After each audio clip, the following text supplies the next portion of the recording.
आज ये हमारा चौथा सत्र रहे और इस चौथे सत्र के साथ हमारे इस परिसंवाद को पूरा 1 महीना हो जाएगा और इसी के लिए आप सभी जो है बहुत-बहुत बधाई के पात्र हैं। वैसे एक बात तो है दोस्तों कि जब से ये कोरोना काल आरंभ हुआ है, जब से ये आपदा का समय में हम लोग गुज़रने लगे हैं, उसके साथ ही कुछ ऐसी सीमाएँ और बाधाएँ हैं जो कि बहुत जकड़ी हुई थी, लेकिन उसमें बहुत छूट आ गई है।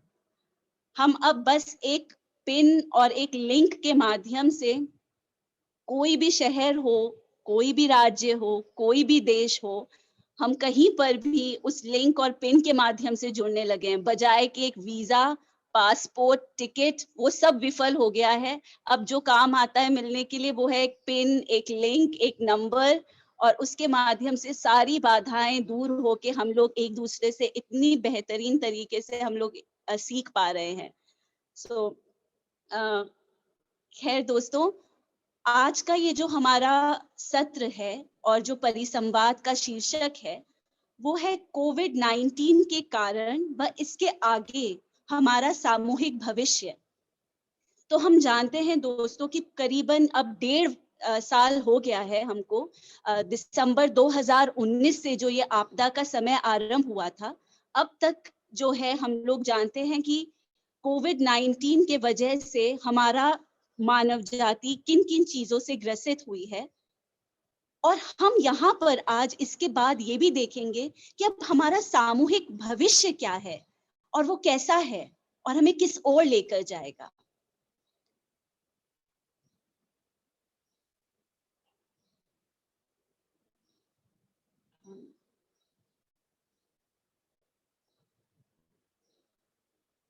तो शायद पिछले 1.5 वर्षों में हमने जो घटनाएँ देखी हैं, उसे हमने कभी मानव रूप में पहले कभी नहीं देखी थी।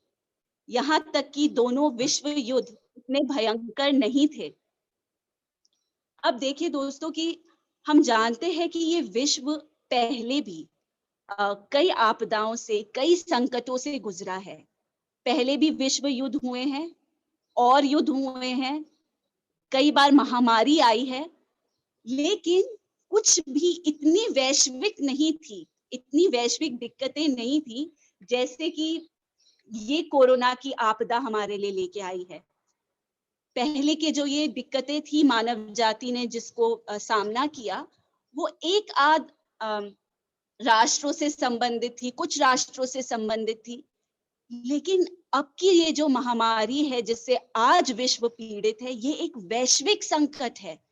पूरे विश्व को समाये हुए है, संपूर्ण पृथ्वी इससे ग्रसित है। मेरा आप सबसे अनुरोध है दोस्तों, इस वैश्विक शब्द को अपने मस्तिष्क में ज़रूर रखिए इस पूरे सत्र में। अब दोस्तों हम लोग जानते हैं कि ये जो अ, जितनी भी और संकट आए थे मानव जाति को, जैसे कि अगर हम यहाँ पर ये विश्व युद्ध का जो हमने उदाहरण लिया है, इस विश्व युद्ध के दौरान भी जो है अ, विश्व का केवल 40% जो आबादी थी, वो जो है इस आर्थिक स्थितियों से जूझ रही थी। लेकिन अगर हम लोग अब इस कोरोना के समय में देखें जो अब हम वैश्विक संकट से गुजर रहे हैं, 100%, 100% हम लोग जो है प्रभावित हुए हैं पिछले 1.5 सालों में। चाहे कोई भी देश था, चाहे वो विकसित देश था, चाहे वो अविकसित देश था, चाहे वो छोटा था, वो विशाल था, वो पश्चिम का था, वो पूरब का था, वो मध्य पूर्व का था, हर कोई इससे ग्रसित है, 100% सब प्रभावित हुए हैं। और अब भी ये आपदा से हम लोग जूझ रहे हैं और ये अभी भी टला नहीं है। और ये एक ऐसी आपदा है जो कि चरणों में और ज़्यादा जो है इसकी प्रक्रियात्मक रूप से हमारे सामने आ रही है। अभी 1 महीने के बाद ये कौन-सा रूप लेगी हम भी नहीं जानते, अनिश्चितता से भी भरी हुई है। और जैसे कि हम लोग बात कर रहे थे कि ये वो है जो कि वैश्विक है जिसे हमें याद रखना है। Yes, please Anuj, can we go to the next one?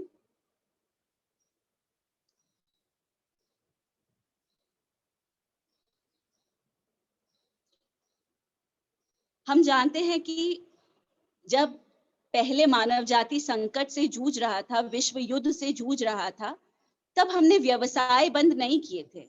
हमने कुछ फैक्ट्रियों को जो वो उत्पादित करते थे, बस उसमें बदलाव किया था। तो जैसे कि हम अभी पीड़ित हैं, हम उस तरीके से पीड़ित नहीं थे उस दौरान में। हमें पता है कि बिजनेसेस जो थे उस समय बंद नहीं कर दिए गए थे। अर्थशास्त्र, इकोनॉमी प्रभावित नहीं थी।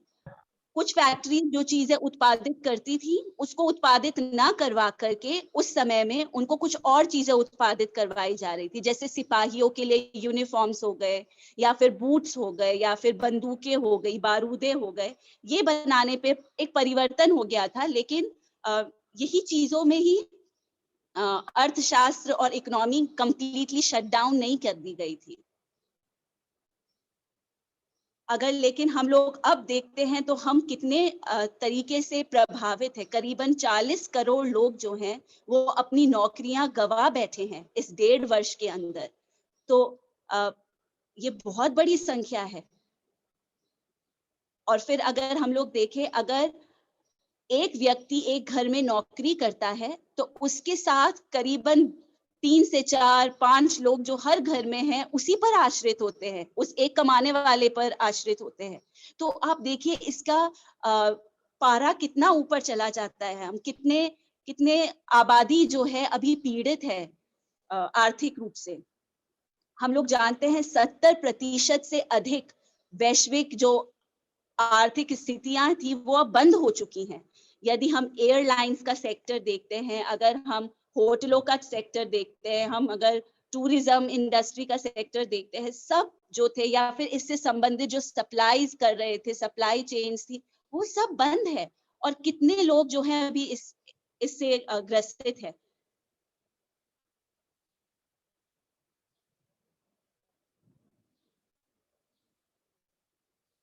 तो करीब अगर हम लोग देखें इस रूप में, पूरा करीबन अरबों लोग जो हैं आज पूरी पृथ्वी पर इस महामारी के कारण अभी इस आर्थिक परेशानी से जूझ रहे हैं। जब पहले की परेशानियां आई विश्व में, पहले के युद्ध हुए, महामारियां आई, तब पूरा दुनिया जो है वो लॉकडाउन से नहीं गुजरा था। पूरा विश्व लॉकडाउन से नहीं गुजरा था जैसे कि अब गुजरा है। हम अपने घरों में छिपके नहीं बैठे थे, हालांकि युद्ध भी हो रहे थे जैसे कि हम अब छिपे हैं, उस समय इस तरीके से हम छुपे भी नहीं थे।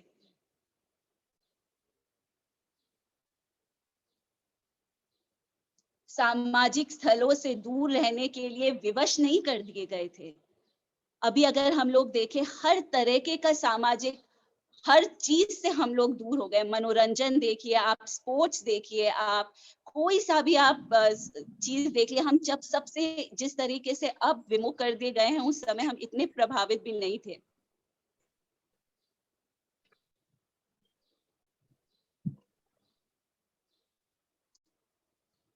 और दुर्भाग्यपूर्ण, दर्दनाक, भय, घबराहट, अनिश्चितता से समस्त मानव समुदाय को समाहित किया हुआ है। तो हम लोग जानते हैं कि पूरा जो विश्व है अभी पीड़ित है। पूरी आर्थिक जो व्यवस्था थी वो उथल पुथल हो चुकी है। अब चाहे कोई बहुत धनी था या कोई बहुत गरीब था, बहुत ही उसके पास जितने भी संभावनाएं थी, वो जो भी था उसके पास, अब कुछ काम नहीं आ रहा है उसके लिए। और वो जो भी है उसके लिए अब निष्फल है। चाहे कितना भी वो धन लगा ले, वो अभी इस कोरोना के दर्द से अपने आप को कम नहीं कर सकता। ना ही वो गरीब और अमीर, अब अगर हम लोग देखें, इस आपदा के कारण बराबर हो गए हैं। सब एक समान जो है पीड़ित है। ना कोई अगर हम देखें, ना कोई शासन की जो संस्थाएं हैं जो हमें मदद कर सकती हैं, कुछ भी हमारे लिए अब काम नहीं आ रहा है। तो सब कुछ जो है वो एक भय, घबराहट और अनिश्चितता के साथ हम लोग अभी उस स्थिति से जूझ रहे हैं।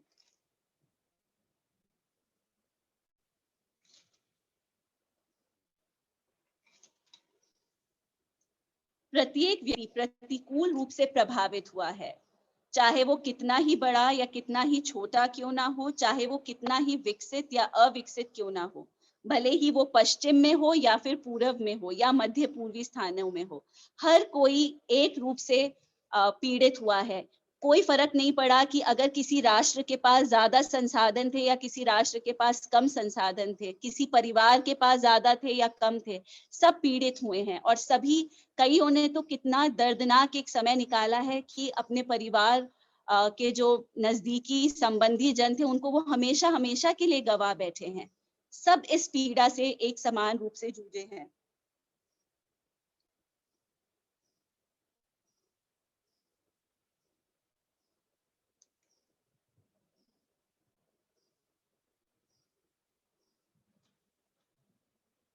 अब इन आपदाओं का अंतिम उद्देश्य क्या है? ये आपदा तो आई है, लेकिन अब इसका अंतिम उद्देश्य क्या है? इसका पर्पस क्या है कि ये क्यों आई है? मेरा आप सबसे अनुरोध है, कृपया 2 मिनट का समय लेकर के आप लोग अपने उत्तर जो हैं चैट बॉक्स में लिखें, जो हमें मदद करेंगे कि हम आपस में अपने संवाद को जारी रख सकें। तो क्या हमें लगता है कि ये जो आपदाएं हैं, ये दिव्य उद्देश्य के कारण आए हैं? इसके पीछे कोई दिव्य उद्देश्य है? या आपको लगता है बस ये संयोगवश हो गया है, ऐसे ही मानव जाति को ये संकट ऐसे ही प्राप्त हुआ है? या आपको लगता है बिना किसी कारण के हुआ है? या आपको पता नहीं? इनमें से जो भी आपको ठीक लगे, आप अपने चैट बॉक्स में लिख सकते हैं।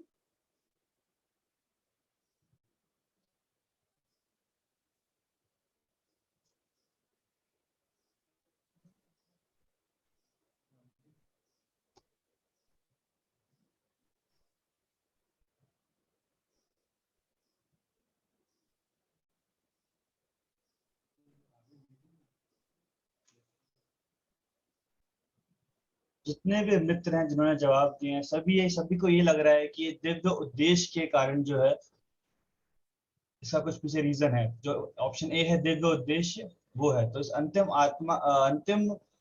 का आपदा का अंतिम उद्देश्य जो है वो कोई दिव्य उद्देश्य है। किसी को भी नहीं लगता कि ये संयोगवश हुई है, किसी को भी नहीं लगता ये बिना किसी कारण हुई है। सबको ये लग रहा है कि इसका कोई दिव्य उद्देश्य है। सो थैंक यू फ्रेंड्स, कि आपने पार्टिसिपेट किया। हम लोग आगे बढ़ सकते हैं। Thank you friends. और ये प्रश्न एक नया प्रश्न नहीं है मित्रों, ये हम सबके मस्तिष्क में पहले भी आया है कि आखिर इन सबका उद्देश्य क्या है, ये इतनी मानव जाति इतने संकट से क्यों गुजर रही है। लेकिन अब इस प्रश्न पर चिंतन करना पहले से भी अधिक अत्यावश्यक हो रहा है। और मुझे लगता है हम सब इससे सहमत हैं कि इस पर ही विचार करना बहुत महत्वपूर्ण है। यहाँ पर धर्म संरक्षक शोगी अफेंदी, जो बहाई धर्म के धर्म संरक्षक हैं, उनका मार्गदर्शन हम पढ़ेंगे।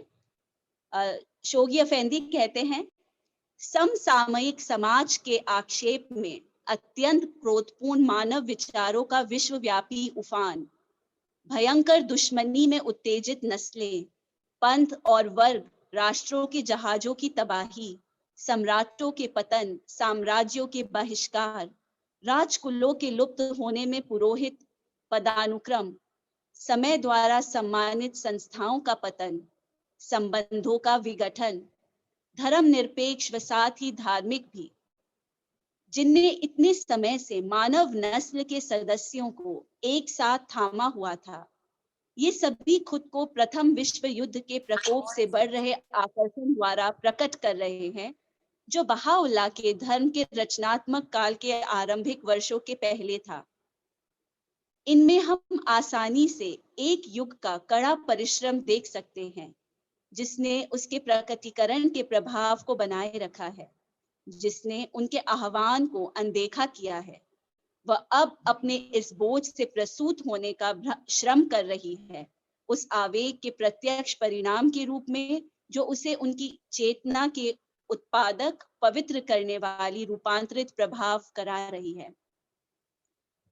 तो यहाँ पर हम लोग देख सकते हैं कि किस तरीके से दिव्य संदेशवाहकों का जो प्रकटीकरण है उसमें कितनी शक्ति है, कि यदि उसके द्वारा लाया गया एक उद्देश्य अगर अस्वीकार कर दिया जाए, तो फिर उसका परिणाम स्वरूप क्या होता है, जो कि सभी चीजों को हटा दिया गया। यहाँ पर जितने सारे हम लोगों ने उदाहरण पढ़े, सम्राटों का पतन, साम्राज्यों का बहिष्कार, राजकुलों के लुप्त होने में पुरोहिती पदानुक्रम, ये सब क्यों हुआ? क्योंकि संदेशवाहक जो ईश्वरीय अवतार है भगवान बहाउल्लाह के प्रकटीकरण को जब उन्होंने अनसुनी करी, उसके परिणाम स्वरूप जो है, और जब विश्व युद्ध एक के बाद खास करके जब बहाई धर्म एक रचनात्मक काल में प्रवेश कर रहा था, तब इसकी चरम सीमा पर ये पहुंचने लगा, क्योंकि ईश्वरीय प्रकटीकरण की शक्ति को पूरा होने से कोई नहीं रोक सकता था।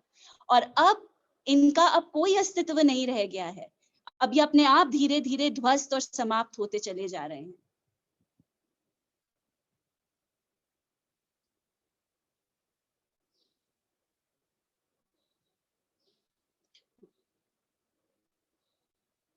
कोरोना से पूर्व सभी चीजों को बहुत हल्के से लिया जाता था।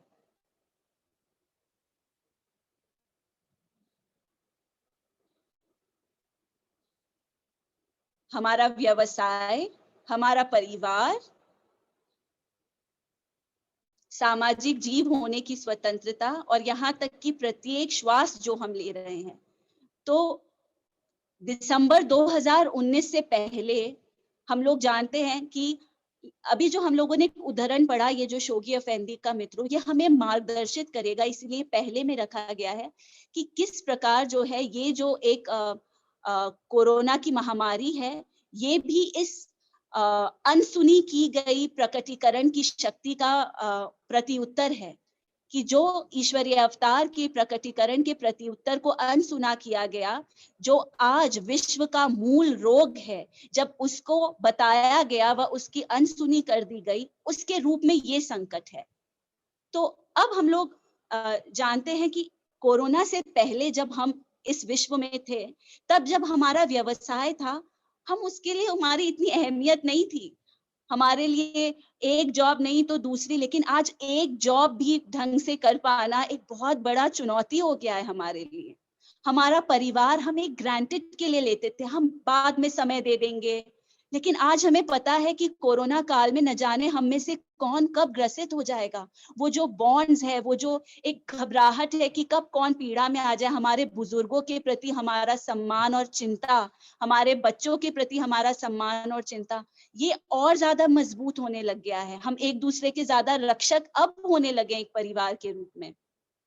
सामाजिक जीव होने की जो स्वतंत्रता थी, वो पहले कैसे मनाई जाती थी, अब उसकी अहमियत पता चलती है कि हम पहले कितने फ्री थे। हम, लेकिन हमने उस स्वतंत्रता का कैसे उपयोग किया था उस समय जब हमें मौका मिल रहा था, और अब हम तरसते हैं। यहाँ तक कि अब हम प्रत्येक श्वास भी जो हम ले रहे हैं, हम उसकी अहमियत को समझने लगे हैं कि हर एक श्वास न जाने कब हमारा ऑक्सीजन लेवल कब कैसा हो जाए। हमने कभी सोचा नहीं था एक समय ऐसा आएगा, हमारा अचानक से इस महामारी के साथ न जाने हमारा एक श्वास लेना भी मुश्किल होने लगेगा।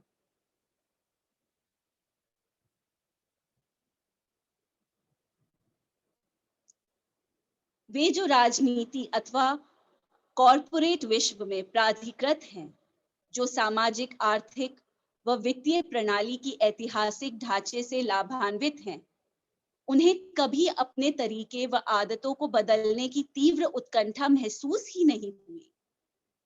तो हम लोग जितने भी लोगों के पास पावर है, जितने भी लोगों के पास सत्ता है, उनको जब बताया गया कि मूल रोग किधर है, हमें किस चीज के ऊपर कार्य करना है, तो 1868 से जब भगवान बहाउल्लाह ने पहली बार सभी शासकों को अपने पत्र भेजे और उन्हें बताया कि समस्त विश्व एक मानव शरीर के समान है, और जब उसकी अनदेखी कर दी गई, उस मूल रोग की जब पहचान को, उस समय कोई सुनने को जब तैयार नहीं था, किसी को ये उत्कंठा महसूस नहीं हुई, अपनी आदतें बदलने की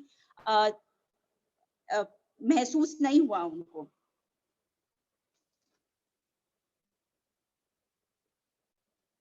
पर अचानक कोरोना वायरस ने समस्त मानव जाति पर वार किया। कई सारी सीमाएं व बाधाएं हमारे समक्ष चूर हो गई हैं, लेकिन अचानक से फिर क्या हुआ? जब इसको अनसुना कर दिया गया, जैसे हमने धर्म संरक्षक के उदाहरण में पढ़ा था, कई सीमाएं, कई बाधाएं जो हैं वो चूर कर दी गई और फिर हमारे समक्ष एक नया तरीके की एक स्थिति उत्पन्न होने लगी। हम लोग अब जब कोरोना वायरस आया तब हम लोगों की एक बाधा जो कि खत्म हो गई वो यही था कि हम लोग अब बिना किसी पासपोर्ट, बिना किसी टिकट, बिना किसी चीज के हम लोग दुनिया के किसी भी छोर में, किसी भी देश में, किसी भी राज्य में, किसी भी गांव में जाके प्रवेश कर सकते हैं। ये एक था, लेकिन अब इसके साथ साथ जो हमारे कई सारी और बाधाएं हैं उनको जाके इसने चोट पहुंचाई है। चाहे आप शासन रूपी चीज को देखिए, आप स्वास्थ्य के स्तर पर देखिए, हम लोग हर स्तर पर, जहां पर भी हम लोग सामाजिक स्तर पे किसी भी स्तर पर जाएंगे, हम देखेंगे हर कोई इससे बाधित हुआ है। कई ना कई पुरानी चीजों का चूर हुआ है, लेकिन अभी भी कई चीजें हैं जिनका ध्वस्त होना बाकी है। आज भी हम लोग जब देखते हैं कि अमीरी और गरीबी के बीच का जो फासला है वो बहुत ज्यादा है। ये जो नस्लवाद है, ये जो लैंगिक भेद है, ये जो युद्धों के बारे में है, ये जो पर्यावरण से संबंधित हमारे जो समस्याएं हैं जिनको हम लोगों ने अनदेखी कर दी थी उस समय, जिसके ऊपर हम लोगों ने तब कार्य नहीं किया था। पहले से ही ये हमारी सिचुएशन कोरोना से पहले ही इतनी नाजुक थी, लेकिन अब इसके आने के बाद तो ये कंप्लीटली इनको बहुत बड़ा झटका लगा है और पूरा उथल पुथल सा आ गया है पूरी मानव जाति के अंदर।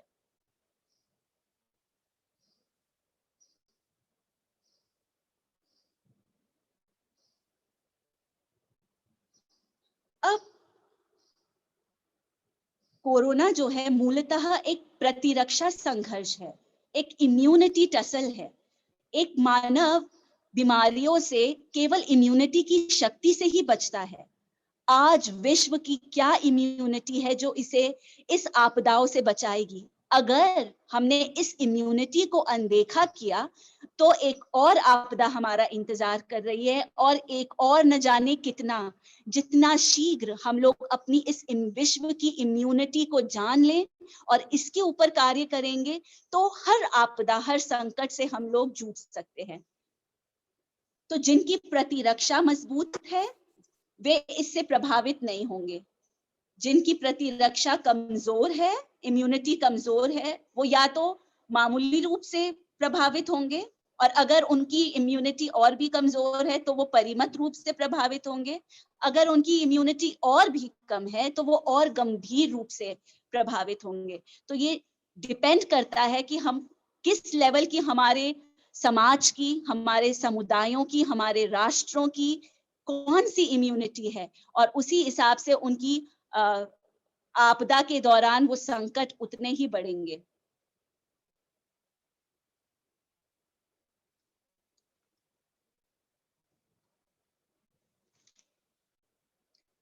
हम लोग अगर देखें तो मानव जाति की समग्रता का कोरोना से वार किए जाने पर क्या, और आप देखें, एक इसके बारे में मैं जो आपके साथ शेयर करना चाहती हूँ कि इसमें कई सारी प्रतिरक्षा समस्याएं उत्पन्न हो रही हैं। ऑलरेडी कई सारी चीजें हैं जो कि उत्पन्न हो रही है। For example, yes please, Anuj, can we go ahead? No, stop. It's okay. He's eating watermelon. Then I will cut the watermelon. Don't eat like this.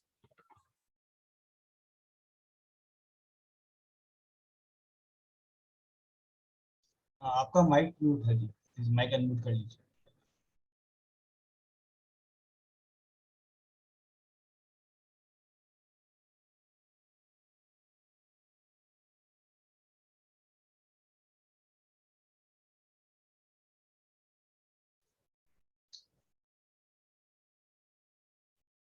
शायद दीदी आपका माइक म्यूट हो गया है, शायद प्लीज उसको अनम्यूट कर लीजिए।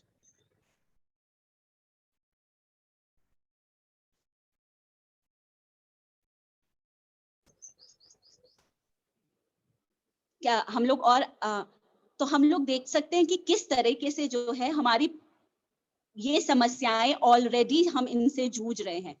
अगर हम लोग देखें कि पूरी जो शासन प्रणाली है कि आरोप लगाने का खेल का कारण बन चुकी है। अब आप देखिए हम लोगों का जो ये शासन प्रक्रिया, जो सरकारें हैं, अब एक बहुत बड़ी चुनौती से जूझ रहे हैं, और जिसकी जो इम्यूनिटी है वो उस हिसाब से इससे जूझ रही है। उदाहरण था, हमारे कई एक ही राष्ट्र के अंदर कई जो पार्टियां हैं वो आपस में लड़ रहे हैं, या फिर एक देश की जो पॉलिटिकल पार्टीज है वो दूसरे से लड़ रहे हैं।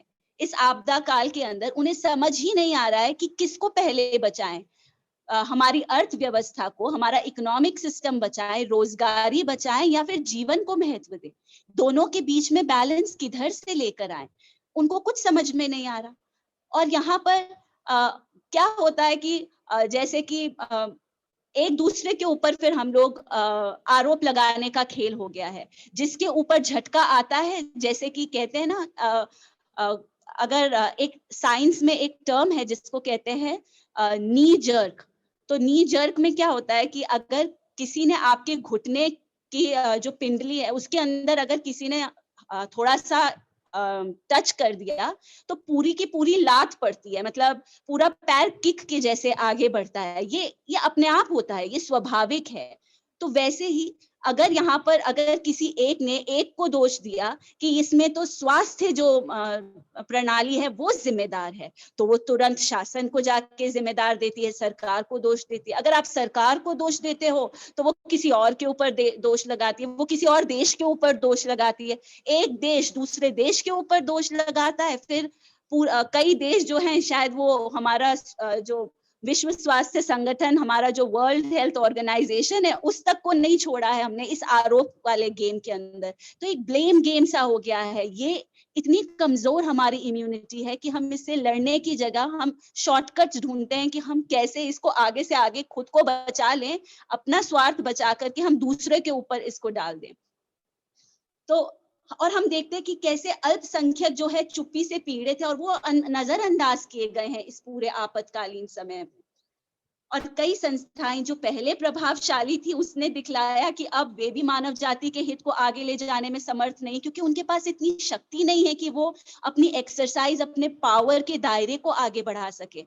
हमारे United Nations, World Health Organization जो कुछ करना भी चाहते हैं उनके दायरे भी बहुत सीमित कर दिए गए हैं। भय व घबराहट जो किम कर्तव्य विमूढ़ता के कारण है, किसी को पता ही नहीं उसे क्या करना है, कैसे एक बैलेंस लेकर आना है, कैसे जीवन भी बचाना है और कैसे अर्थव्यवस्था को भी संभालना है। संसाधन आवंटन व आपूर्ति के कारण अगर हम लोगों को लगता है वैक्सीन वो तरीका है जो कि हमें मदद कर सकता है, तो वो वैक्सीन भी अगर उपलब्ध होती है तो उसके सप्लाई में प्रॉब्लम है। वो भी एक पूरी तरीके से एक हमारे लिए एक समाधान नहीं बन के निकल सका। अगर हम लोग देखें राजनीतिक पुनर्गठन है, वहां पर एक अपनी चुनौतियां हैं।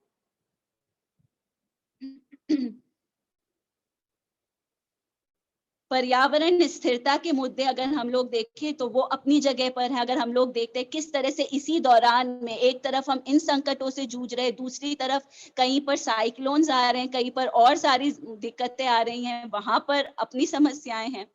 वैज्ञानिक तथ्यों को खुले तौर पर सामना करना। अब वैज्ञानिक तथ्य फॉर एग्जाम्पल अगर कहते हैं कि हमें मास्क का उपयोग करना चाहिए, उसमें हम लोगों के कई डिबेट से हम करें कि नहीं करें। अगर हम लोग वैज्ञानिक तथ्य इससे भी अगर हम हायर लेवल पर देखें तो हम एक इम्यूनिटी टसल के बारे में जब हम लोग देखते हैं, हम देखते हैं हम कितने कमजोर हैं। ये जो नस्लवाद है, विज्ञान एक तरफ से कहती है कि नस्लवाद कुछ है ही नहीं, काला और गोरा केवल एक रंग का फर्क है, इससे नस्ल का कोई लेन देन नहीं है।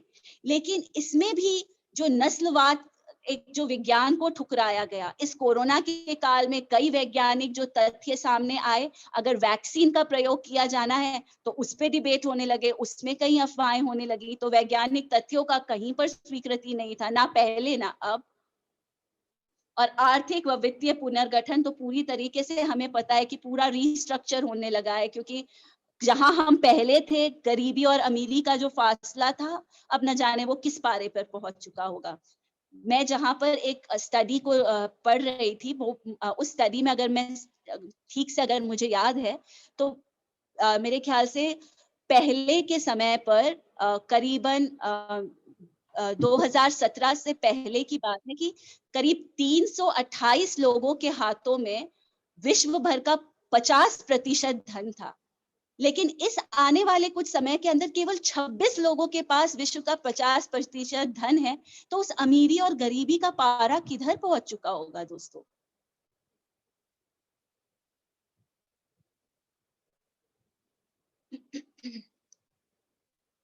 वह जब तक कि यह प्रतिरोधी, ये इम्यूनिटी के मुद्दों पर कार्य नहीं किया जाएगा, तब तक समाज इसके अधिक चपेट में आता जाएगा व इसकी स्थिरता कमजोर होती जाएगी। तो यहाँ पर आज जो हम सब लोग इस परिसंवाद में हैं, हमें देखना होगा कि हमें इस विश्व को क्या इसकी इम्यूनिटी है इस आपदाओं से बचाने के लिए, क्या इसकी सच्ची खुशी को इसे दे पाएगा और इन आपदाओं से, इन संकट के आगे उस शांति के दर्शन करवा पाएगा। अगर उसने इस इम्यूनिटी के लिए कार्य नहीं किया तो ये जो स्थिति आज है इससे और बदतर होती जाएगी, और नाजुक होती जाएगी, और डरावनी होती जाएगी।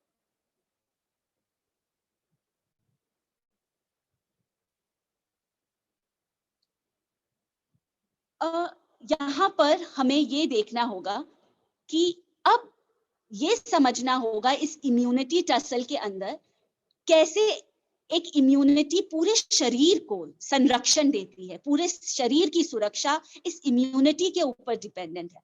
अगर शरीर का एक अंग में दर्द होता है, किस तरीके से पूरा शरीर इससे प्रभावित होता है।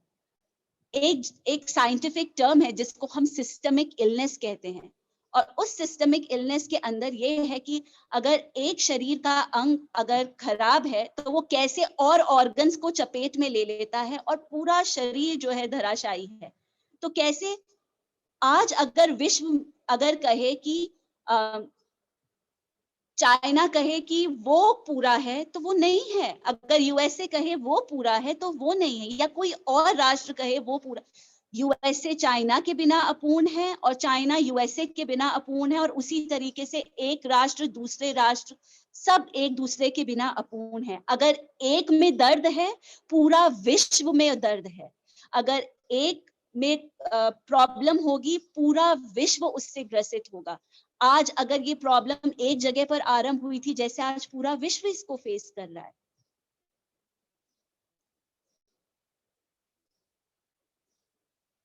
हम आशा करते हैं कि ये वैश्विक और ये दर्दनाक अनुभव इस कोरोना वायरस के साथ ये अंतिम आपदा हो समस्त मानव जाति को जागृत करने के लिए। हम रियली में ये हमारी बहुत बड़ी आशा है आपकी स्थानीय आध्यात्मिक सभा की, कि हम लोग इसके ऊपर गहराई से सोचें कि हम क्या करें इस इम्यूनिटी के ऊपर समझने के लिए कि ये एक अंतिम आपदा हो मानव जाति के लिए, आगे और आपदाओं का हमें सामना ही नहीं करना पड़े। कोरोना वायरस आपदा ने हमें विवश किया है कि हम बैठकर फिर से पुनः विचार करें। तो अब जो है, अब जाकर धीरे धीरे हम लोग देखते हैं कि हर चीज को पुनः विचार करने की एक बहुत ही ज्यादा जो उत्कंठा है वो अब जाके राष्ट्रों के समक्ष में आई है कि वो अब ये समझने लगे हैं कि किस तरीके से एक हर चीज को उन्हें सोचना होगा, चाहे वो शासन प्रणाली को सोचना हो, चाहे वो मेडिकल प्रणाली को सोचना हो, वो चाहे कोई भी सेक्टर हो, उसके ऊपर उन्हें वापस से बैठ करके वापस से उसे रीस्ट्रक्चर करने की हर चीज। आप किसी को भी नहीं दोष दिला, अगर आप कहो कि इसमें शासन जिम्मेदार है, अगर आप कहो कि इसमें स्वास्थ्य प्रणाली जिम्मेदार है या कोई भी जिम्मेदार है, तो एक्चुअली में सिस्टमिक इलनेस है। पूरा सिस्टम जो है वो इसमें प्रभावित हो चुका है, और इसी के ऊपर जो है चाहे वो राजनीति हो, अर्थशास्त्र हो, व्यापार हो, इन सब की विचारधारा को एक हमें पुनर्कल्पना से लाना की बहुत बड़ी जरूरत होगी। और शायद यही वो कारण है कि जो इस कोरोना के काल में एक चीज जो आपने देखा होगा, आपने भी कई आर्टिकल्स में पढ़ा होगा कि कई कंट्रीज के अंदर जो जहाज वॉर के लिए तैयार किए गए थे, उन्हीं को उन्होंने हॉस्पिटल के रूप में प्रयोग किया। और कई ऐसे व्यवस्थापन थे जिनको उन्होंने बदल दिया, और कई जो जहाज में वेपन्स वगैरह जाते थे, वहां पे अब पीपीई जाने लगे, जो कि मदद करेगा, आपको इसमें संरक्षण देगा। तो पता लगा राष्ट्रों को कि अब एक चेंज की जरूरत है। उन्होंने एक चेंज लेकर आए, उन्होंने उनकी विचारधारा में एक चेंज आया कि अब जब आवश्यकता है तो वो वॉर का जो वेपन है वो बेकार है, अब उसकी जरूरत नहीं है, बल्कि अब इस जहाज को एक हॉस्पिटल के रूप में उपयोग करना होगा, इसको एक पीपीई को पहुंचाने के रूप में उपयोग करना होगा।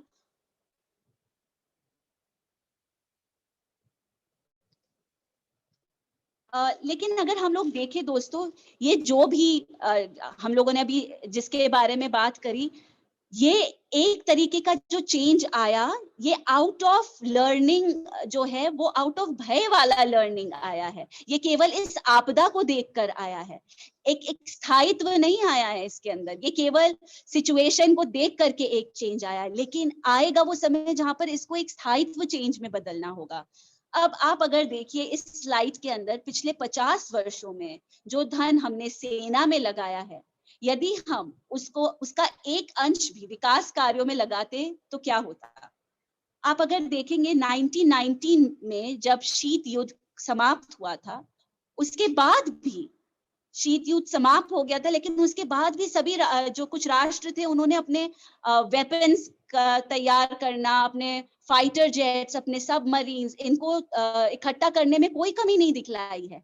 अब ये सारे आंकड़े तो आप यहाँ पर देख ही सकते हैं, लेकिन जो चीज मेरे आंखों को जिसने दहला दिया था वो था कि 2021 में करीबन 2000 बिलियन यूएस डॉलर्स, इतना रुपए केवल इस सेना के लिए, इस पर्पस के लिए खर्च किया गया है।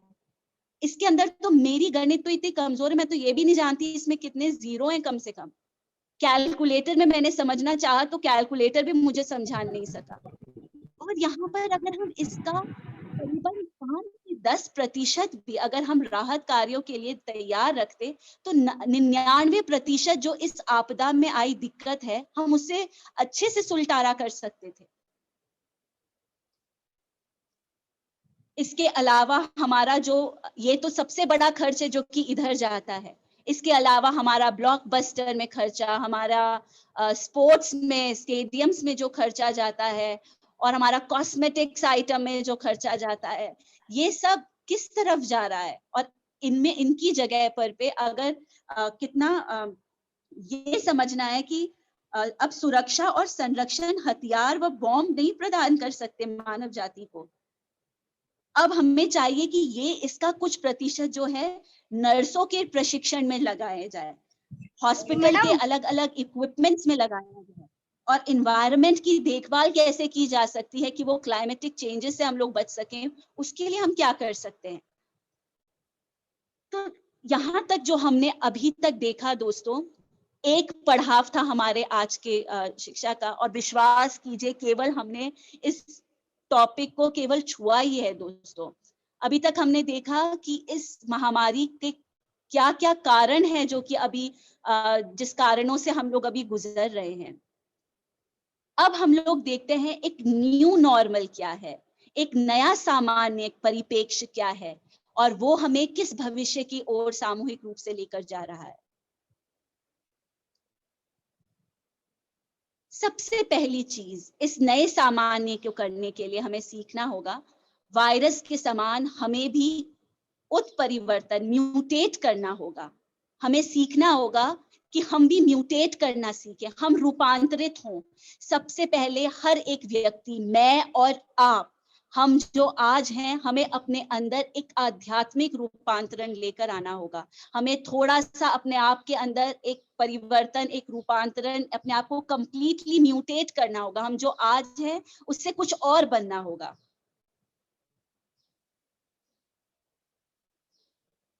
और हमारे समक्ष विकल्प है। पहला विकल्प है कि हम आध्यात्मिक रूप से म्यूटेट हो जाएं, हम एक आध्यात्मिक रूपांतरण करें, या फिर हम आध्यात्मिक रूपांतरण ना करें और जो हम अभी हैं हम वैसे ही रहें और इस आपदा से दूसरी आपदा और फिर दूसरी आपदा और दूसरी आपदाओं में प्रवेश करते रहें। ये विकल्प हमारे पास है। आप इनमें से जो भी चुनना चाहें, हम स्वतंत्र हैं। मानव होने के नाते हमने पुनः पुराने सामान्य दिनों में लौट जाने की उत्कंठा है। जब हम लोग आपस में बातचीत करते हैं ना दोस्तों, हम सब लोग यही बात करते हैं, अरे न जाने वो पुराने दिन किधर गए, कहाँ गए वो दिन जहां हम लोग साथ में मिलके कॉफी पीते थे, डिस्कोथेक में जाते थे, क्लब्स में जाते थे, हम लोग यहाँ जाते थे, हम पिक्चर जाते थे, मॉल्स जाते थे, ये करते थे, वो करते थे, बिना मास्क के घूमते थे, एक साथ जा सकते थे, रोड पर घूम सकते थे। कहाँ गए वो दिन? हम चाहते हैं, हम में से एक तबके के लोग हैं जो चाहते हैं हम पुराने समय में 2019 के दिसंबर माह के पूर्व जो समय था हम उसमें वापस पुनः लौट जाएं। लेकिन याद कीजिए, वो समय पूरा नस्लवाद, लैंगवाद, एकता का अभाव, युद्धों से परिपूर्ण, पर्यावरण की समस्याएं और न जाने गरीबी और अमीरी के जो ये उनसे भरा हुआ है, हमें उसको भूलना नहीं है। अगर हम उसमें लौटना चाहते हैं तो हम उन सब के अंदर लौट के जाना चाह रहे हैं। वह हम पहले के उस सामान्य दिनों में लौट कर जाने के लिए हम दिखाता है कि हम कितने स्वार्थी हैं, कि हम केवल अपने सुविधा के जो खूबसूरती का जो पहलू है, हम उसके लालच को देख करके हम उस समय में जा रहे हैं, लेकिन वास्तविकता में वो किन चीजों से परिपूर्ण है उसके धरातल से हमें देखना होगा।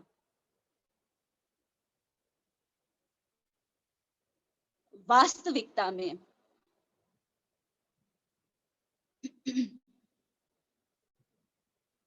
अब उस विश्व में किन चीजों की बहुतायत है, जैसे कि अभी हमने चर्चा करी, उस 2019 के दिसंबर माह के पूर्व के विश्व में युद्ध की कोई कमी नहीं है, जातिवाद की कोई कमी नहीं है, लिंग भेद की कोई कमी नहीं है, राष्ट्रीयता, राजनीतिक व कॉरपोरेट संसाधनों के दुष्प्रभाव पूरे हैं, पूरे संघर्षों से भरा हुआ है, पूरा भ्रष्टाचारों से भरा हुआ है और वातावरण जीर्ण व अरक्षणीय बनाया गया था।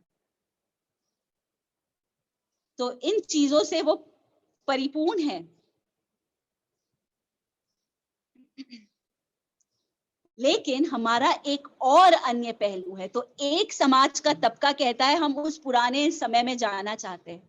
आप किस में से हैं? ये एक और अन्य पहलू भी है जो ये बहस कर रहा है कि नहीं लौटना है उस पुराने समाज में, और अधिक मानवीय बनना है, और अधिक परवाह करने वाला बनना है, अधिक स्थिरता लाने वाला बनना है, अधिक सहानुभूतिपूर्ण होने और अधिक आध्यात्मिक व्यवस्था के लिए रूपांतरित होना है हमको। वो एक चेंज चाहते हैं कि अब इस कोरोना के बाद हमारे दुनिया में, हमारे विश्व में वो एक चेंज चाहते हैं, वो एक म्यूटेशन, एक रूपांतरण चाहते हैं।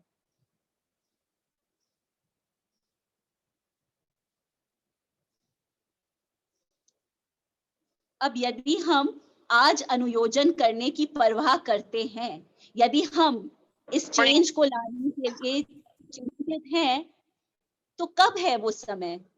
यही है वो हमारा क्षण, अभी, तुरंत अभी, इसी पल, ये वक्त की शक्ति हमारे पास है, अभी है।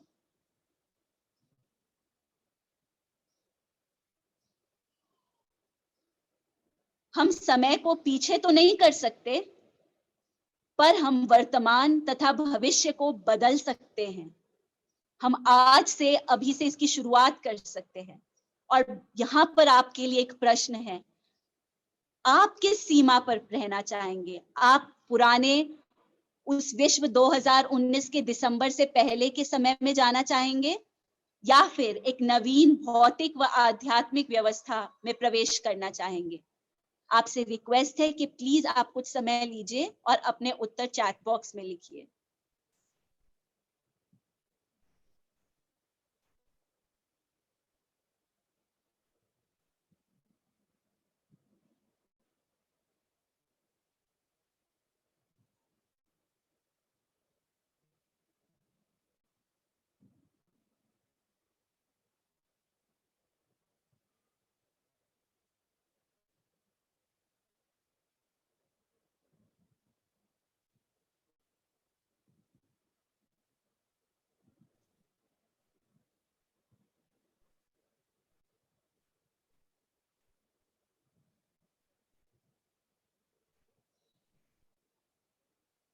जैसा हमने फ्रेंड्स आप में देखा, सबने उत्तर में दिया है कि बी, सभी मित्र जो हैं वो चाहते हैं कि एक नवीन और भौतिक और आध्यात्मिक व्यवस्था की ओर वो आगे बढ़े।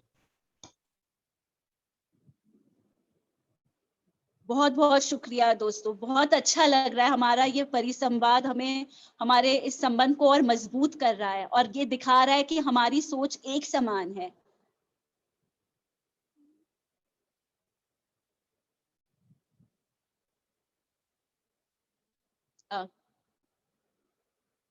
अब जो अपरिहार्य है, जो होकर रहेगा, पहले हम पुनः एक बार फिर हमारे प्रिय धर्म संरक्षक शोगी अफेंदी के लेखों से मार्गदर्शन पाते हैं कि क्या होकर रहेगा।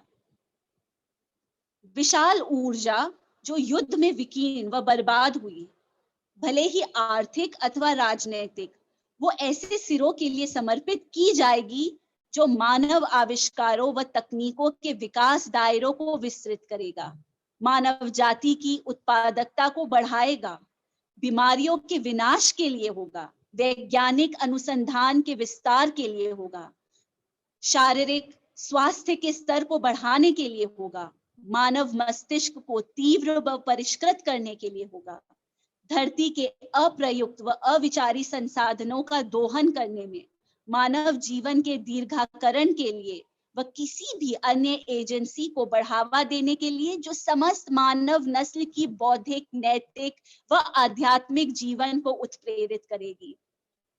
ऐसा होगा यदि हम लोग इस भौतिक व आध्यात्मिक रूपी विश्व व्यवस्था को लाना चाहते हैं, उसके लिए अगर हम तैयार हैं म्यूटेशन करने के लिए, तो ये है हमारा सामूहिक भविष्य जिसकी ओर हम बढ़ेंगे। ये है वो खूबसूरत रूपरेखा।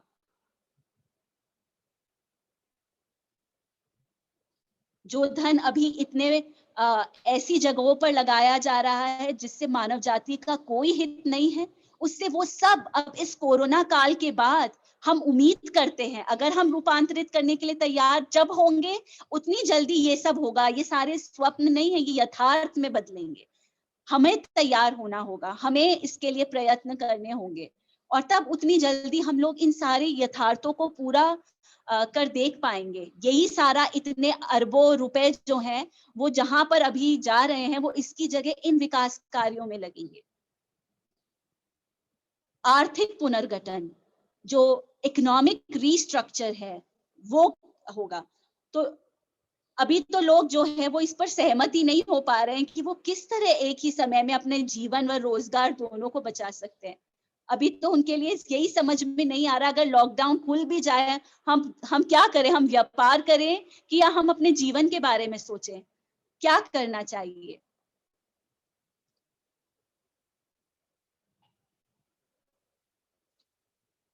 मानव जाति ने अचानक ही एक प्रकार की एकता को तो खोज लिया है।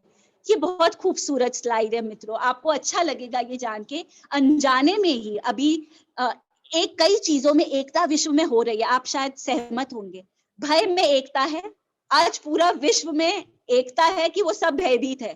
कब कोरोना क्या कर जाएगा किसी को नहीं पता, सारे राष्ट्र भयभीत है। जिस राष्ट्र में ज्यादा बढ़ता है उसको आने की अनुमति नहीं देते हैं। एक राष्ट्र के अंदर ही हम एक दूसरे से भयभीत है, तो इसमें तो एकता है ही है। अनिश्चितता में एकता है, हमें यही नहीं पता कि अब ये कोरोना हमें अगले क्या रूप दिखाएगा। अब जो इसका थर्ड वेव आएगा वो कैसा होगा, और न जाने इसके कौन कौन से रूप होंगे। अनिश्चितता है, ये भी नहीं पता ये कब तक है, कहाँ तक हमें ले जाएगी।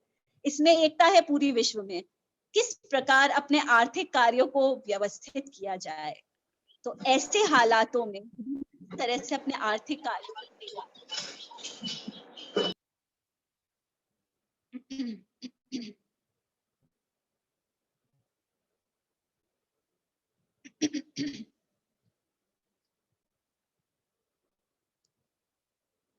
अब ये जो भय है वो इस अज्ञानता से है कि हमें करना क्या है, इससे हम लोग इस भय में एक हैं।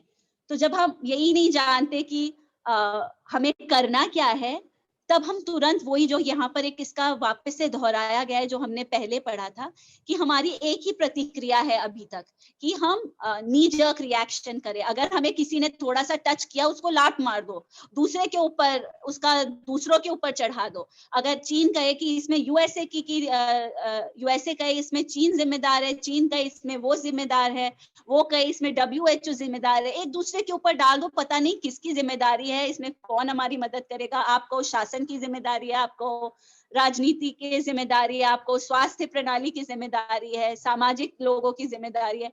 न जाने सब एक दूसरे के ऊपर आरोप करने वाला खेल जो है वो खेल रहे हैं।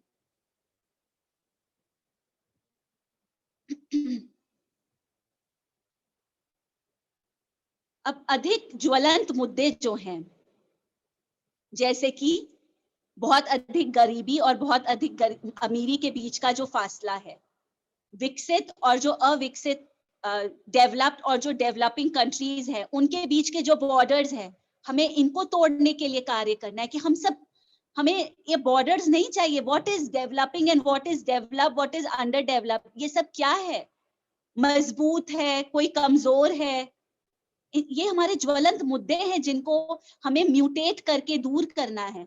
विशेष अधिकार वालों की जो उनकी अधिकार हैं और जो जिनके पास नहीं है, ऐसे वो जूझ रहे हैं, वो चुप्पी में सह रहे हैं, वो शोषित हो रहे हैं।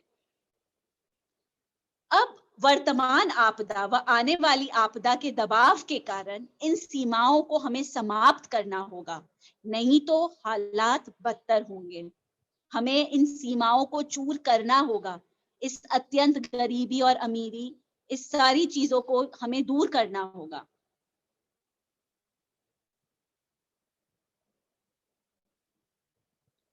ना कि इसलिए कि ये आर्थिक रूप से सही है, बल्कि इसलिए कि ये अपरिहार्य है, ये प्रणालीबद्ध रूप से अपरिहार्य है, ये तो होकर रहेगा। और इसको जितनी जल्दी हमें लाना है उतनी जल्दी हमें इसके रूपांतरण कार्य उससे हमें अपने आप को उस प्रक्रिया में जाना होगा।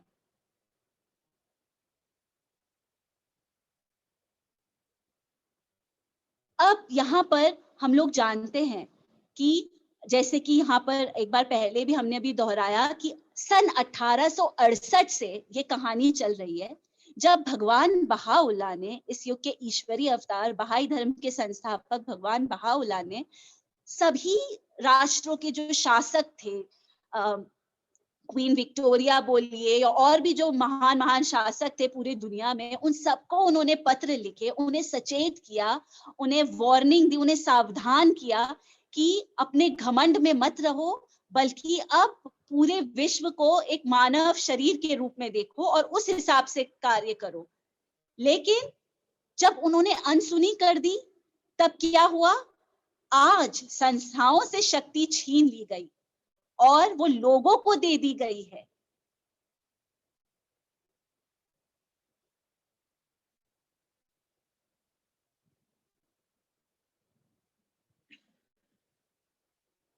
यहाँ पर हम लोग भगवान बहाउल्लाह का एक लेख पढ़ेंगे जिसमें वो कहते हैं, हम विश्व के हित व राष्ट्रों की प्रसन्नता की चाह रखते हैं, फिर भी वे हमें विद्रोही करार देते हैं व दास्ता व निर्वासन के योग्य मानते हैं कि सभी राष्ट्र धर्म में एक हो जाए व सभी नर भाई कि मानव पुत्रों के बीच में एकता के बंधन मजबूत हों, कि धर्मों की विभिन्नताएं समाप्त हो जाएं व नस्ल की भिन्नताएं रद्द हो जाएं।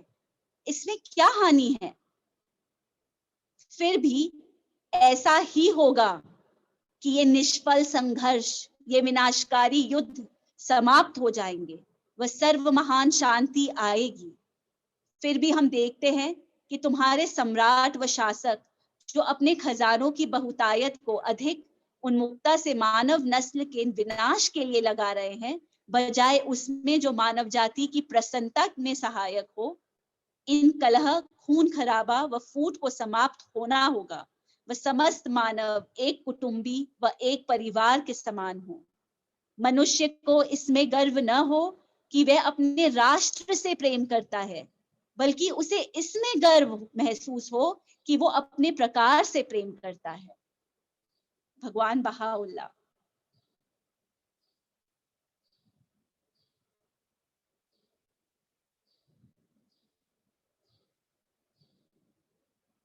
तो यहाँ पर हमने देखा दोस्तों कि कैसे भगवान बहाओला कहते हैं कि ये सारी चीजें जब बहाओला ने बताई तो उन्हें विद्रोही और ऐसे करार कर दिया गया, उनकी बात को अनसुना कर दिया गया।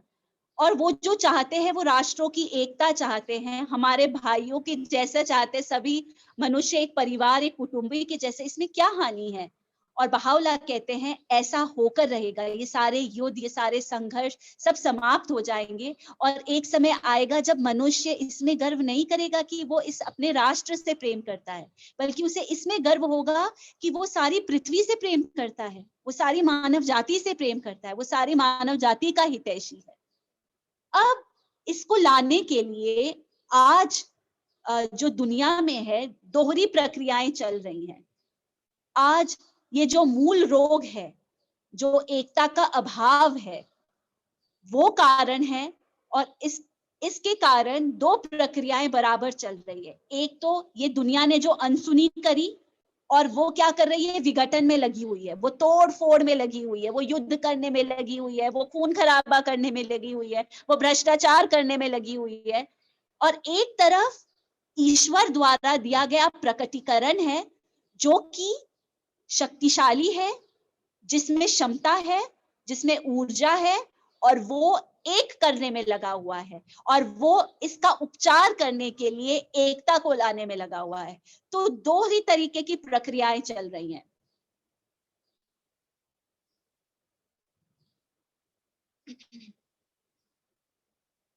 विघटन की प्रक्रिया और एकीकरण की प्रक्रिया।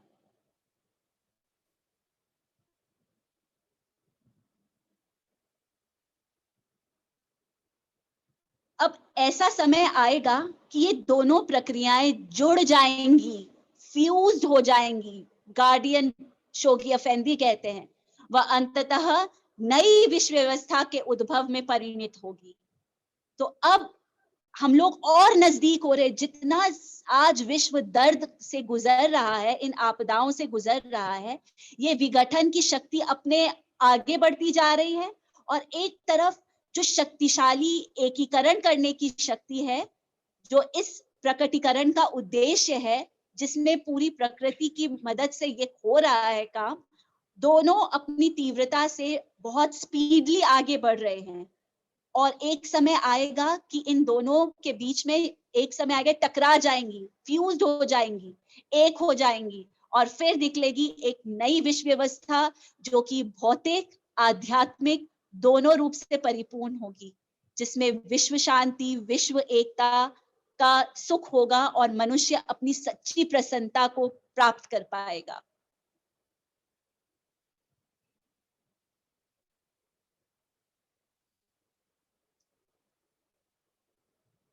अब विघटन की प्रक्रिया में स्वतः ही स्थिरता की कमी है, उसमें स्टेबिलिटी नहीं है, मानवीयता की कमी, उसमें ह्यूमैनिटी नहीं है, उसमें पर्यावरण स्वीकृति की कमी प्रदर्शित है और भी बहुत कुछ है। और एकीकरण की प्रक्रिया वो सहानुभूतिपूर्ण होगी, अधिक मानवीय होगी, पर्यावरण की देखभाल करेगी।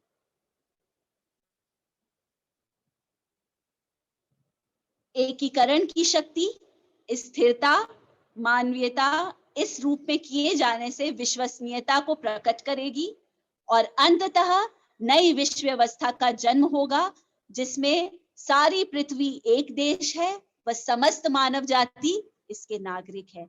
ये यथार्थ मनुष्य को देखने को मिलेगा।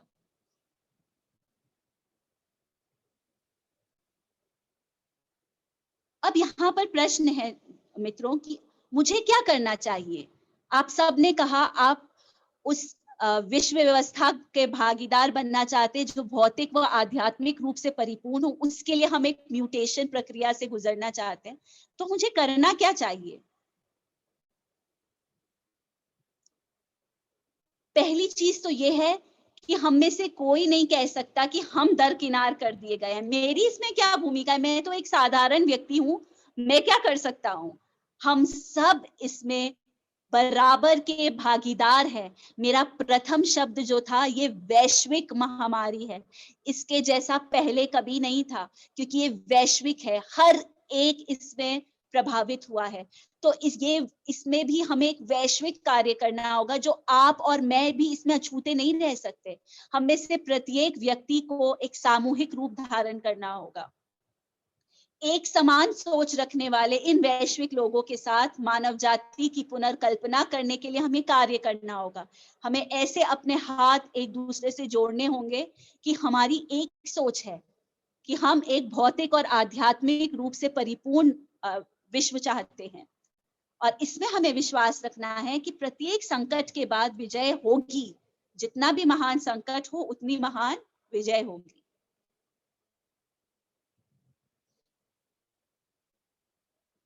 एक बार फिर यहाँ पर हम लोग शोगी अफेंदी के मार्गदर्शन को देखेंगे। जैसे जैसे हम अपनी गिर्द विश्व को देखते हैं, हम उस वैश्विक किण्वन के विविध प्रमाणों को देखने को विवश होते हैं, जो पृथ्वी के प्रत्येक महाद्वीप व मानव जीवन के प्रत्येक विभाग में है। भले ही वो धार्मिक, सामाजिक, आर्थिक या राजनैतिक हो, वह मिटता जा रहा है। वह मानव जाति को पुनः आकार दे रहा है, उस दिवस के इंतजार में कि जब मानव नस्ल की समग्रता पहचानी जा सकेगी व इसकी एकता स्थापित होगी। एक दोहरी प्रक्रिया हालांकि विशिष्ट की जा सकती है, प्रत्येक अपने ही तरह गति से बढ़ती उन्मुख होगी कि वे उन शक्तियों को चरमोत्कर्ष पर ले जाए जो हमारी पृथ्वी की शक्ल को रूपांतरित कर देगा। तो ये विघटन और एकीकरण की शक्ति हमें अंततः उस नई विश्व व्यवस्था की ओर लेकर अवश्य जाएगी, और उसके लिए आपकी प्रतिभागिता अनिवार्य है, अनिवार्य है।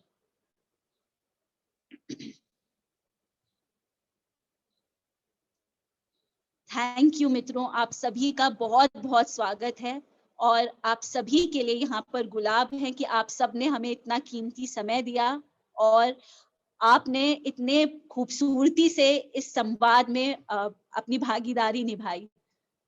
और दोस्तों, हमें बहुत खुशी होगी कि आप में से जो इस रूपांतरण की क्या प्रक्रिया है, हम लोग कैसे इसमें जो हम लोग एक तरीके की सोच रखते हैं, हमें कैसे कदम उठाने होंगे। रूही संस्थान पाठ्यक्रम के बारे में हमने पिछले बार भी चर्चा करी थी। हम इसी को और आगे लेकर जाएंगे और हम लोग इस पे गहराई से चर्चा करेंगे। आप सभी के विचार आमंत्रित हैं। धन्यवाद।